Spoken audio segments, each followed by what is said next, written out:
This isn't just another message about changing your frequency, but instead about realizing the one you are already in, because it's been deciding your future quietly every day. Most people think their future is shaped by effort, choices, or timing, but none of those move first. What moves first is frequency, and once a frequency stabilizes, the future stops being optional. You don't attract what you want. You align with what you already are. And alignment doesn't happen consciously. It happens through repetition, identity, and what you return to when no one is watching. If you felt like things have been quietly locking into place lately, like doors closing without drama, like clarity arriving without effort, that's not coincidence. That's frequency stabilizing. And once you see the frequency you're broadcasting clearly, it adjusts on its own. Section 1. Frequency is a position, not a feeling. Most people misunderstand frequency because they confuse it with emotion. They think frequency is how they feel in a moment. Happy means high. Sad means low. Calm means aligned. Anxious means off track. But that's not how frequency works. Emotions are weather. Frequency is climate. Weather changes quickly. Climate determines what can grow. You don't live in how you feel on a good day or a bad day. You live what you return to. That's frequency.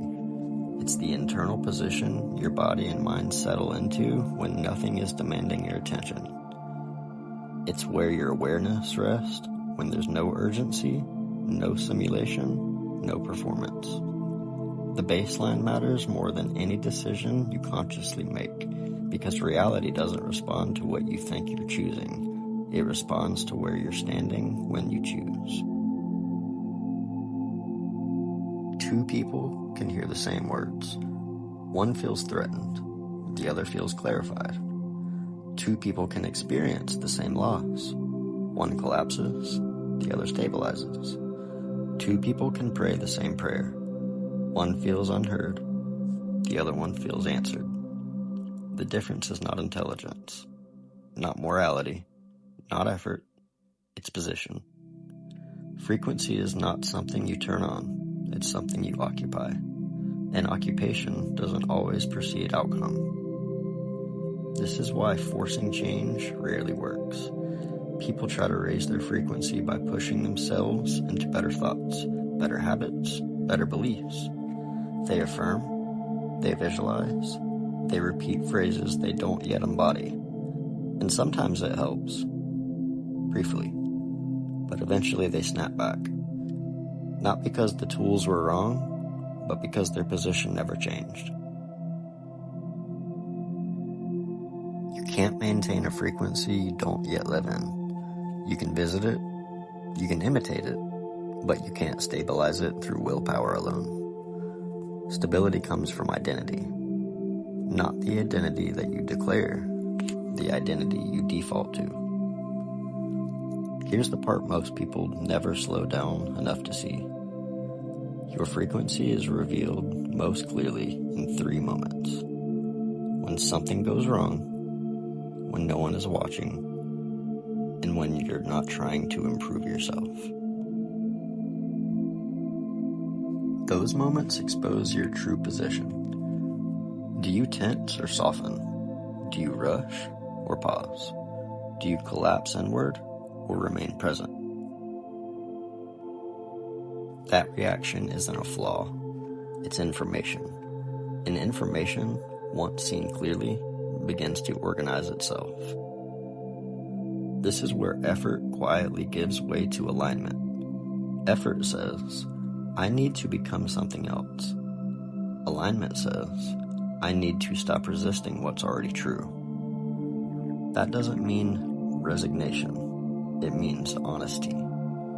Alignment begins the moment you stop pretending your nervous system isn't speaking, because your body always knows your position before your mind catches up.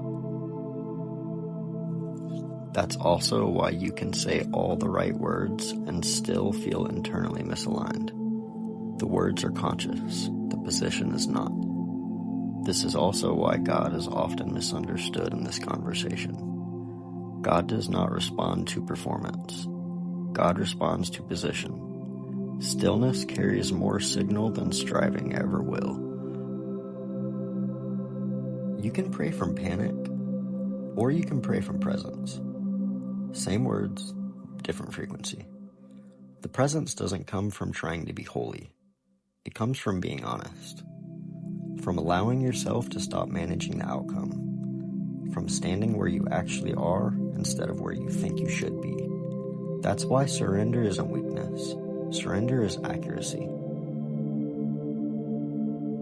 When a position stabilizes, something subtle happens. Life stops feeling like a series of problems to solve and starts feeling like a platform revealing itself. You don't chase clarity. You notice it arriving. You don't force decisions. They emerge. Not dramatically, not loudly, quietly, naturally. As if reality finally knows where to meet you. And here's the key realization that changes everything. You don't need to raise your frequency. You need to locate it. Once you see where you are clearly, without judgment, without urgency, adjustment begins on its own. Because awareness itself is movement. Here's a simple alignment practice. No mysticism, no forcing. This is not something to do aggressively. It's something to notice gently. At some point today, pause for a moment when nothing is required of you. No phone, no fixing, no improving. Just sit or stand and ask yourself one question. Where do I return to when I stop trying? Not what you want to feel, not what you think you should feel, what you actually feel. Tension or openness, urgency or steadiness, resistance or acceptance. Don't change it, just notice it. That noticing alone begins the shift, because frequency doesn't respond to control, it responds to truth. This is the foundation. Before effort, before prayer, before manifestation, before change. Position comes first, and once position is clear, the rest of the path stops being forced. If you're ready, let's move to section 2, where we dismantle why trying harder often pulls you further out of alignment, and why surrender isn't passive, but deeply precise. Section 2, why effort breaks alignment. Most people believe effort is virtuous. They were taught that effort is proof of sincerity, that trying harder means you care more.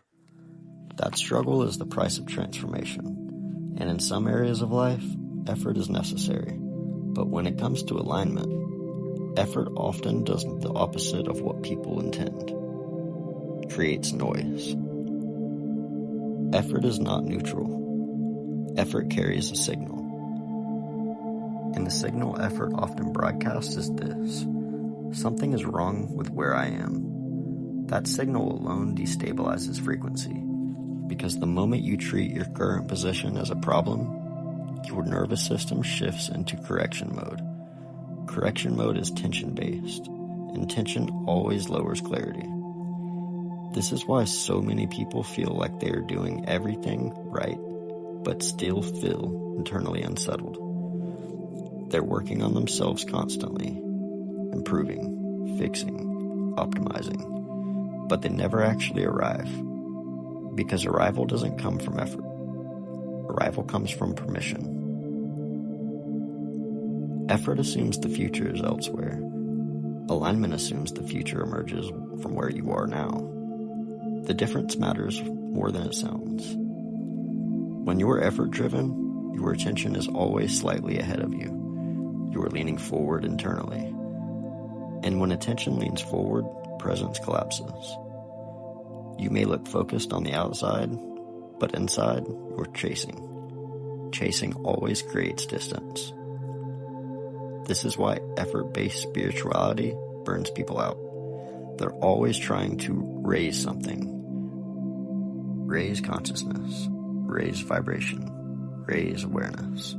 But raising implies deficiency. It implies you are starting from the wrong place, and that belief alone fractures alignment. Alignment doesn't come from climbing upward. It comes from settling downward, into the body, into the breath, into the present moment, not as a technique, but as truth. Because the present moment is the only place where frequency can stabilize. Here's the paradox most people never resolve. Effort can change behavior, but it cannot change being. You can force yourself to act calm while your system is still braced. You can speak faith while your body is still in fear. You can repeat affirmations while your attention is still scattered. That creates internal contradiction, and contradiction leaks energy. This is why most people feel tired even when they're doing the work. They're carrying two positions at once, who they are and who they think they need to be. That split drains life force. Alignment removes that split, not by choosing one side, but by stopping the war between them. Surrender is often misunderstood here. People hear surrender and imagine giving up. Resignation, passivity, collapse. But surrender isn't collapse. Surrender is precision. It's the moment you stop applying pressure where pressure was never required. It's the moment where you stop gripping the steering wheel of something that doesn't need to be forced. Think about how the body heals. You don't heal a wound by commanding it to close. You clean it, you protect it, you stop interfering, and then healing happens on its own. Alignment works the same way. The more you try to make alignment happen, the more you signal that alignment is missing. And what you signal repeatedly becomes what you experience. This is not punishment, it's coherence. Reality mirrors the posture you hold toward it. This is where effort quietly turns into trust. Not blind trust, not naive optimism, but grounded trust. The kind that says, if I stop forcing, something deeper will take over. And something always does. Because life has far more intelligence than your conscious planning mind. This is also why stillness feels uncomfortable at first. When you stop striving, unresolved sensations surface.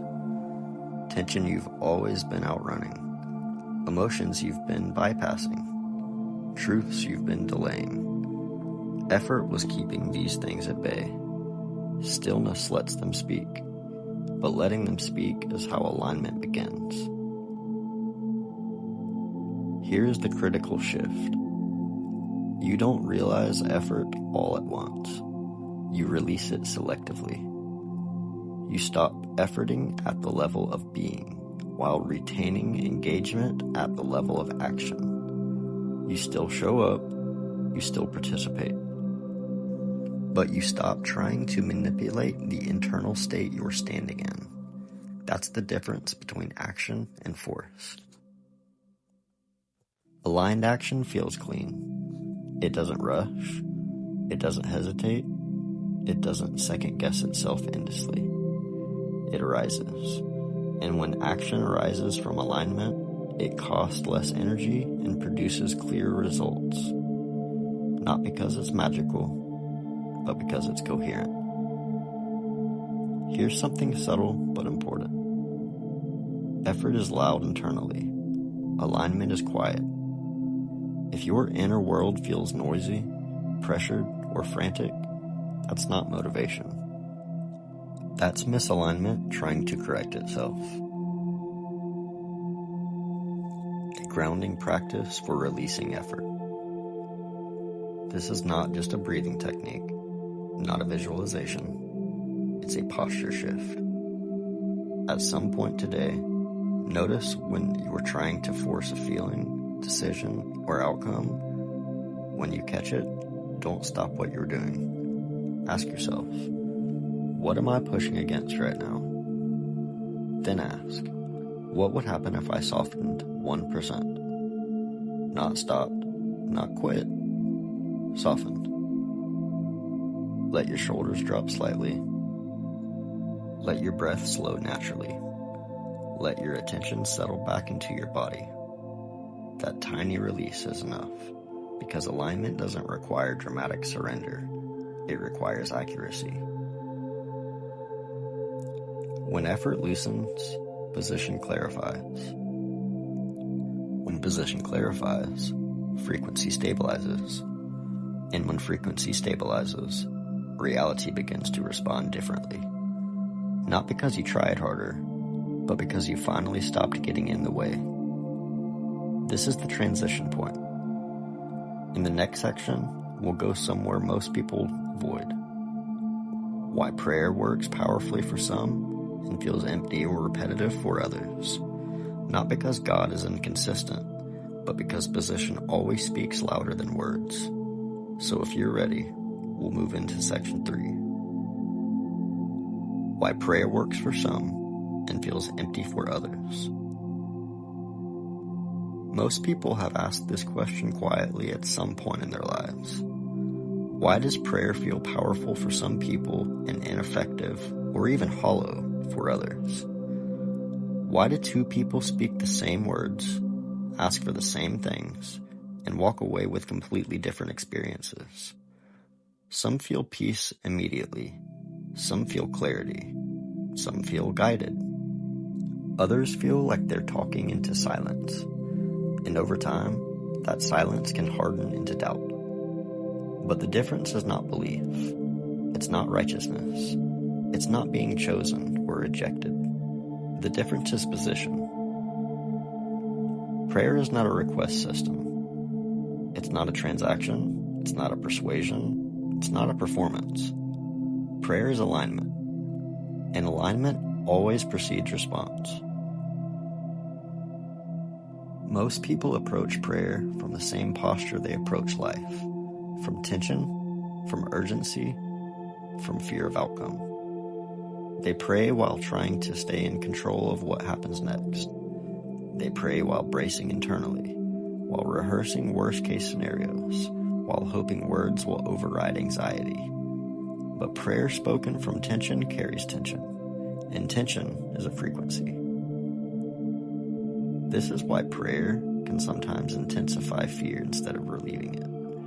Not because prayer failed, but because it revealed the position underneath the words. Words don't override position. Position amplifies words. Here's the truth that is rarely stated plainly. God does not respond to language. God responds to presence. Words are secondary. Stillness is primary. This is why some of the most powerful prayers in Scripture are silent. Why surrender precedes revelation. Why stillness precedes instruction. Be still was never poetic advice. It was positional instruction.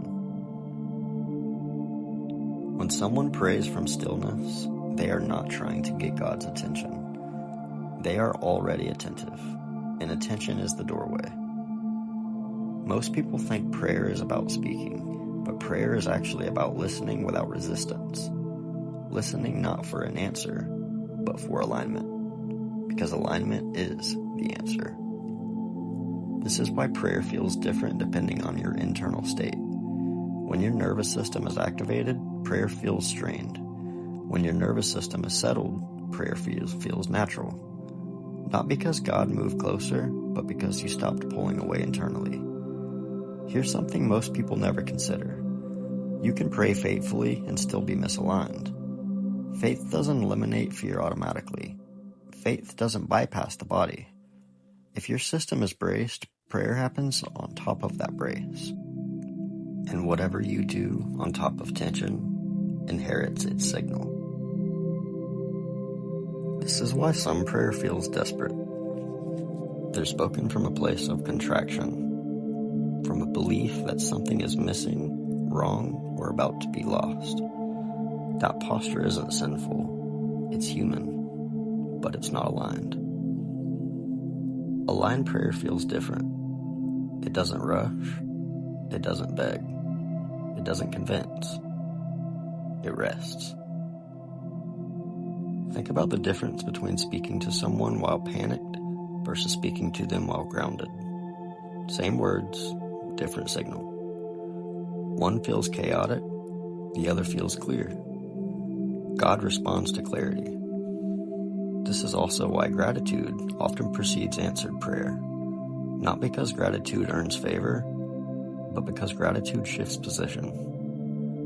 Gratitude softens urgency. It loosens control. It widens perspective. It moves the system from lack to sufficiency, and sufficiency is alignment. When prayer is aligned, it doesn't feel like asking. It feels like participating, like agreeing with something already in motion, like recognizing what's already true. This is why some people say prayer changed them, even when circumstances didn't even change immediately. Because prayer's first effect is internal coherence, and coherence is what allows external change to occur without resistance. Here's the part that can be difficult to hear. God does not override position. God honors it. If you approach life braced, you experience God through that brace. If you approach life surrendered, you experience God through openness. Not because God changes, but because perception does. That doesn't mean prayer should be calm all the time. There is a place for grief, for anger, for lament. But even those prayers work because they're honest. Honesty collapses performance, and performance is what blocks alignment.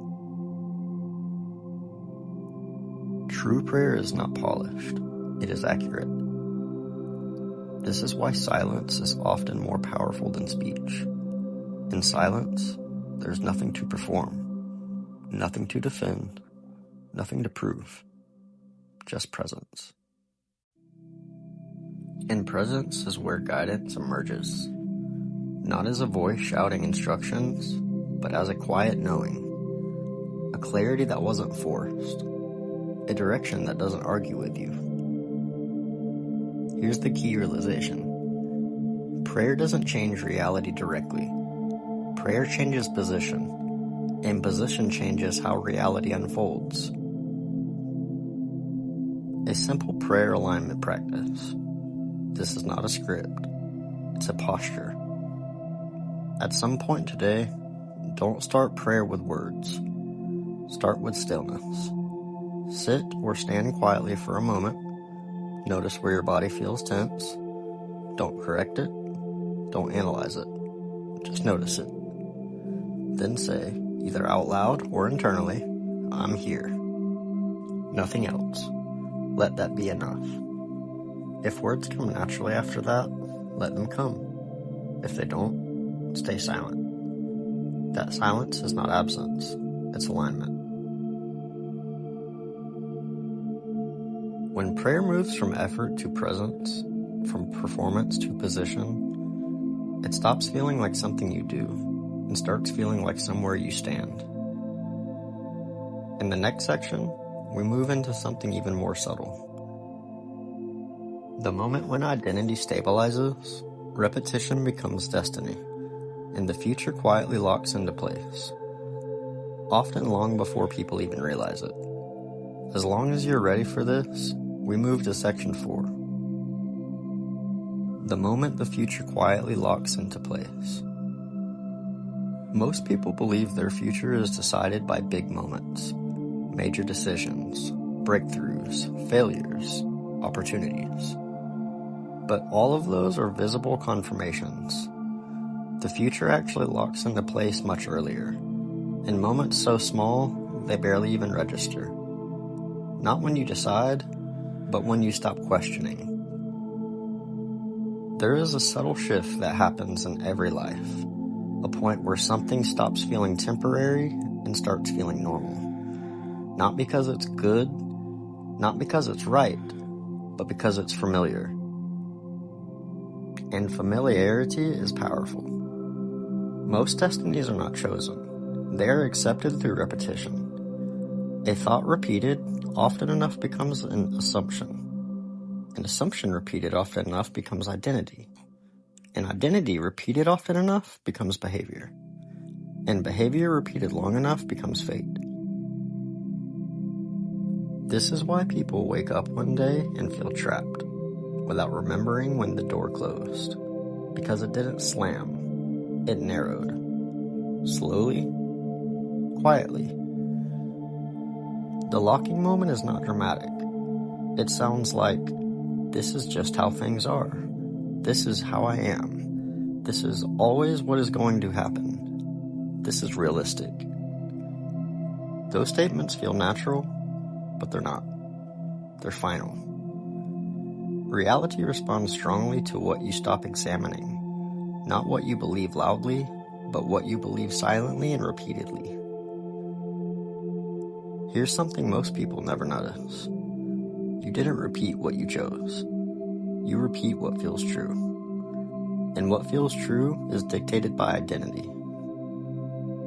This is why motivation rarely works. Motivation tries to move behavior without touching identity, but identity always wins.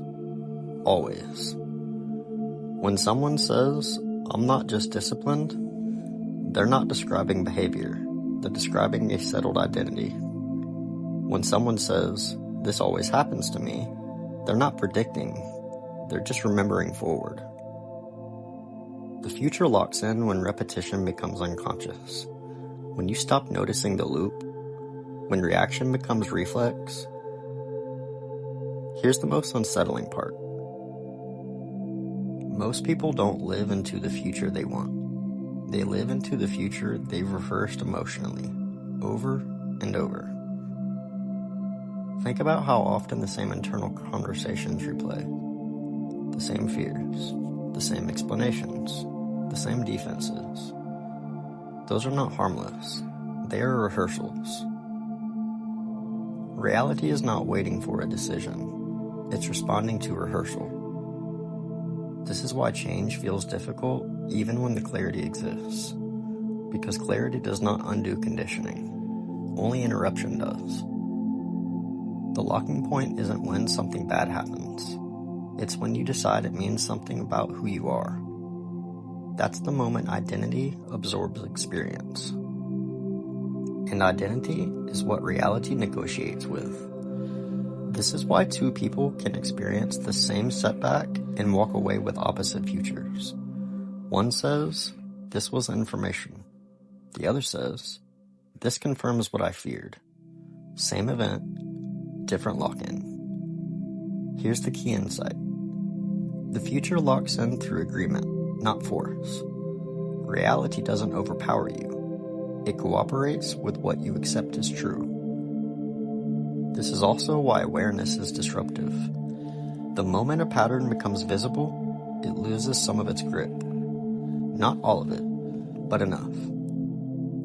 Which means the lock-in moment can be reversed, but not through effort, through conscious interruption. The pattern interruption exercise. Today, notice one thing you say internally on repeat. Not a dramatic belief, a casual one. Something you say without emotion. Write it down exactly as it appears. Then ask one question, slowly. When did this start feeling true? Not, is it true? That's too confrontational. Just when. Let the memory surface if it does. Don't analyze it. Just notice. The noticing loosens the lock. The future doesn't unlock all at once. It unlocks at the point of unconscious agreement. In the final section, we move into the most important question of all. If reality responds to position, and position stabilizes through identity, then what does it actually mean to stand somewhere new without pretending, forcing, or denying your past? That's section 5. Standing somewhere new without becoming someone else. Most people think change requires becoming someone different. A new personality, a new mindset, a new version. But that belief alone creates resistance. Because the nervous system does not trust abandonment of self, it protects continually. This is why forced transformation collapses, why affirmations feel hollow, why reinvention feels exhausting. Because the system knows when it's being bypassed. Real change doesn't come from replacement. It comes from relocation. Not becoming someone else. Standing somewhere else. Identity is not who you are. It's where you've been standing. When you stand in fear long enough, fear feels like identity. When you stand in defense long enough, defense feels like personality. When you stand in survival long enough, survival feels like truth. But none of those are essence. They're positions. And positions can change without erasing history. This is the missing instruction most people never receive. You do not move forward by pushing yourself. You move forward by withdrawing agreement from where you've been standing. This is why surrender works, when effort doesn't. Surrender isn't giving up. It's letting go of a position that no longer needs to be defended. Standing somewhere new feels subtle at first. It doesn't announce itself. It feels like not reacting immediately, not finishing the old sentence internally, not allowing the familiar emotional path, just a pause. The pause is not emptiness, it's open ground. This is where people often panic, because open ground has no identity left. Not script, not certainty, and the mind hates uncertainty. But reality responds powerfully to open ground, because nothing is blocking it. Here's the paradox.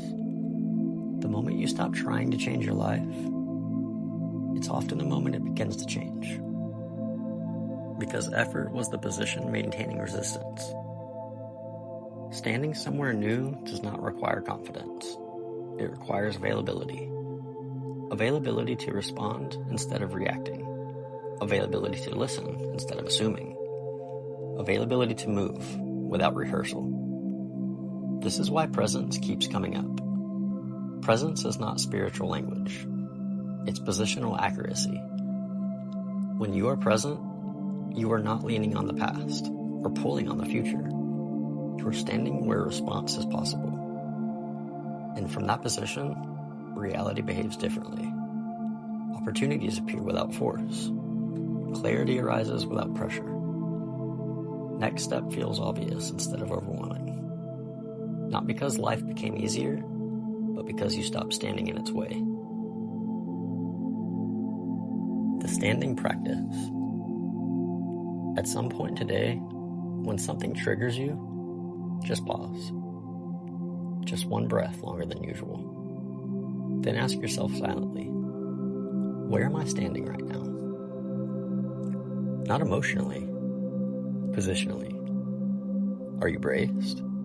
Defensive? Rushing? Explaining? Then, without correcting anything, let your shoulders drop slightly. That physical shift is enough. Position changes through the body first. The mind follows. You don't need to know where you're going. You only need to stop standing where you've been.